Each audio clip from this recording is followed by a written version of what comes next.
Celox A. The A stands for applicator. Now Celox A is basically a sort of syringe, a plunger, which actually puts the Celox granules directly into a wound. So if you've got something like a stab wound or a bullet wound or any deep puncture wound, this is just ideal because you can actually put it directly into the cut and apply the granules right at the base and then slowly pull them out.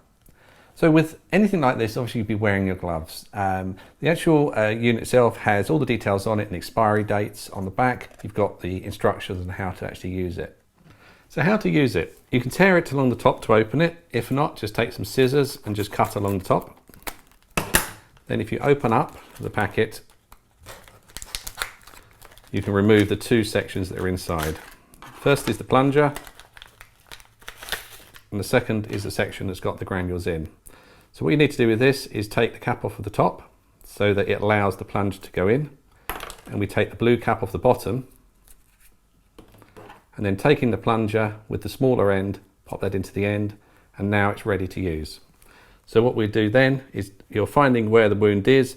Sometimes you may have to, with your gloved hand, put it in to actually find the source of bleeding, or make sure you know where the hole is. Open that up, insert that deep into the cut, and then you would push on the end and slowly remove it, applying the granules as you go. So you're applying a lot of force on there. It will take a bit of force, and don't pull it out too quick because then all the granules will go on the outside of the body. So literally pushing, push and push, and then pull it out to the very end, and then dressing, hand, direct pressure for 3 minutes.